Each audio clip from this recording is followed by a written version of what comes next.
What's up, guys? We played another charity event this weekend, led by Team Crit Hit and Gordo Games. Thank you for letting me play in the event. Do appreciate it.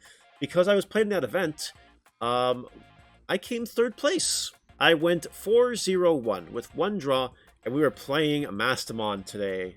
Yellow Mastemon. Honestly, the deck performed better than I thought it was going to. Deck can beat meta decks if you really ground it out. My only tie was to red-yellow control because, well, slow. So I'll go ahead and talk about the deck profile. I did make a deck building error, which I only realized like halfway through the tournament. And we'll talk about what that deck building error is after. If you guys can pick it up beforehand, let me know in the comments. And maybe you guessed it, maybe you didn't. Don't forget to like, comment, subscribe, turn that notification bell to smash potatoes. Don't forget we're trying to get to 10k subs on YouTube. So that'd be great if you subbed. Thanks! So we always start with the babies. Always with babies. We played 4 Upamon, because 3 or less security, you draw a card when you attack. Once per turn, you always have 3 or less security once you get going. Always. Easy manipulation. Easy. Then we play the 1 Koromon. When attacking once per turn, it's minus 1000.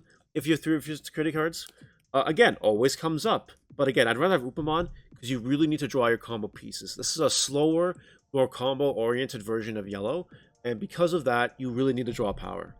It's not like Yellow or Greymon, where you can get away with playing more of these. But anyway, that's it for the babies. The lineup was perfectly fine all day. For our level 3s, for Salamon, MVP, when it dies, if you 3 or less security, you heal 1. Funny enough, I barely used him today. And barely used him in playtesting. He just didn't come up that often. I was winning before this came up. Or often I'd have to like evolve it into a blocker or something. So it didn't come up that often, but in theory, this keeps your security under control, which is very good. I would still play 4 no matter what. We play 3 Pulsemons, because we only have 3. On play, draw a card, or gain a memory, depending if you have more than 3 or less than 3 security. And if you have 3 security, you get both. Card's insane. Really good card. Next, we played 2 Booshie Agamon, because once you get Mastemon going, once you've seen one in the discard, you've seen them all, and you can bring back Booshie with Mastemon and just swing right away for game. It came up. It happened. Booshie does clench games. I wouldn't have won my Yellow Wargreymon matchup if it wasn't for Booshie in Game 3. So, Booshie, great card. Only need 2. You don't really need more than that, obviously. Other 2 ofs included the rare Salamon from set 1.5, I think. When attacking, one of your opponent's Digimon gets minus 1000 for the turn. It's so you can hit, like, magic numbers.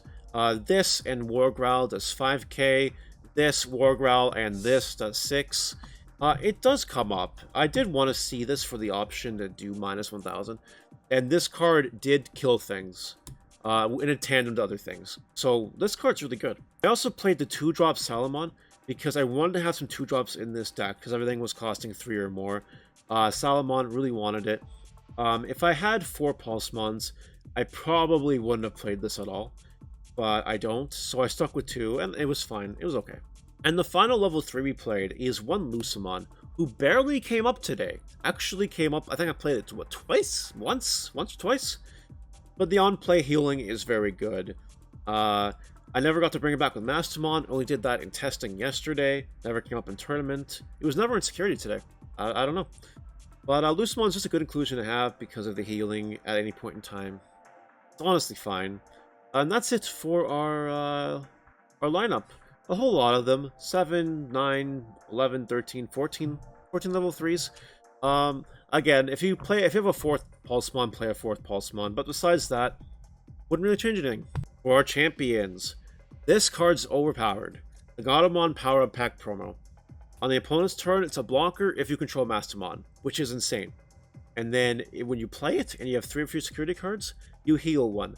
So if you bring it back with Mastemon, you basically get a free Mastemon and a blocker, which is nuts, by the way. Absolutely busted. So you definitely recommend playing 4 of it because you want to see it. You want to see it and you want it in your trash because it is a good card to have in the trash for when you need it. Never would change that. 4 Turimon because my bunnies are getting excited, guys. 4 Turimon because it costs 1 to evolve, and 4 Pedomon because it's a blocker that costs 1 to evolve. That's it for our champions. Would not change a single thing in this lineup. Moving right along, we play 4 Wargrowlmons. This card is so freaking good. Killing things all day. It's better in this deck than maybe Wargreymon, because War Greymon has additional routes to kill things through DP, like War Greymon himself and Chaosmon. We don't play any of those cards, so having War Growlmon available to snipe things is very good. I definitely do not regret playing 4, definitely would play 4 going forward. Next up, 3 Rise Greymons. So the deal with this card, it's yellow during my turn. That's good, obviously. Digiburst 2 to play a yellow Tamer from your hand for free. So when you're playing TKs for free, it feels really good. It also has an inheritable which came up today.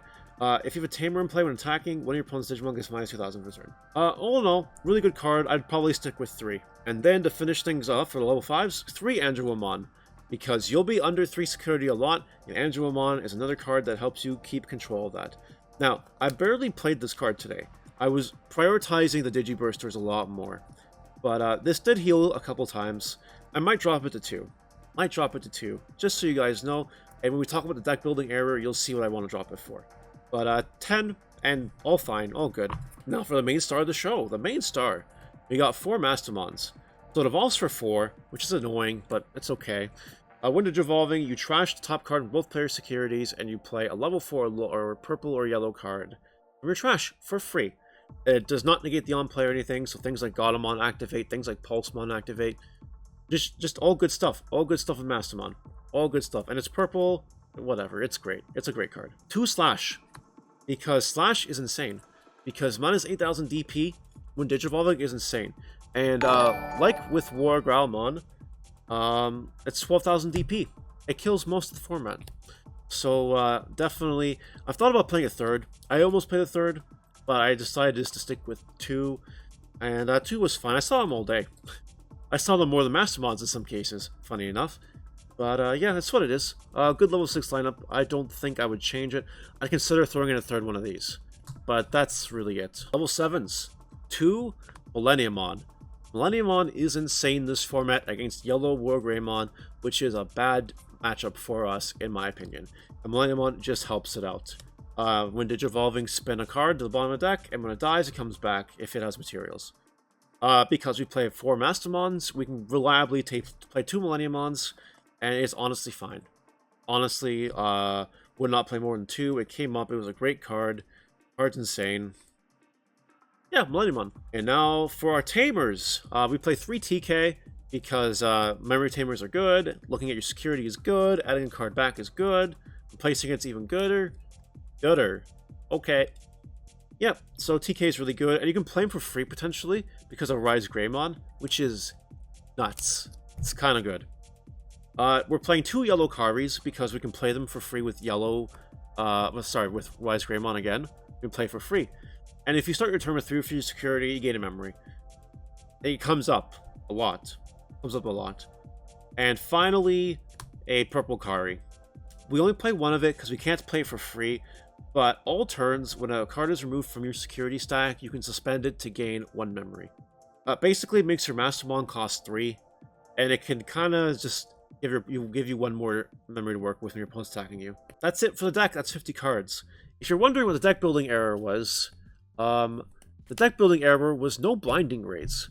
I didn't think Mastemon needed Blinding Rays because of how how combo it was. But if I had Blinding Rays, I would not have tied against red-yellow control, maybe. And it would have come up in other matchups too, because I kept having to play Mastemon for 4, not having a card on field, and it felt really bad. So I think the play is to play 2 Blinding Rays in this deck. I would cut an Angel 1 for 1 of them, and I would cut 2 of these for a 4th Pulse and a 2nd Blinding Ray. Those are the only deck edits I would make, because the rest of this deck was honestly seamless all day. It was very consistent. It did what it did. Honestly, it was more consistent, I think, than it should have been. That's all I gotta say, chat, on the deck. We're gonna go ahead and wrap things up now. That's it, guys. That is Yellow Mastemon for the Set 4 format. 3rd place, technically not losing a match, is actually really cool to do with a Tier 2 deck like this. And the fact that it was able to beat Yellow and Purple and Rookie Rush. All valid things. You know, with the few changes that I suggested, I think that's the perfect way to play Mastemon in this format. And when you have the perfect way to play Mastemon, you might be able to take Mastemon to a tournament and go undefeated with it. Just saying. So now that's out of the way, what did you guys think about the deck profile? Leave it in the comments. Did you like the deck choices? Would you have done something different? Would you have played Binding Rays? Would you not play Binding Rays? Just let me know. You know, everything in the comments is always fun to read, good to interact with, all good and wholesome stuff. And we're done, guys, so thank you for watching, and we'll see you next time. Take care.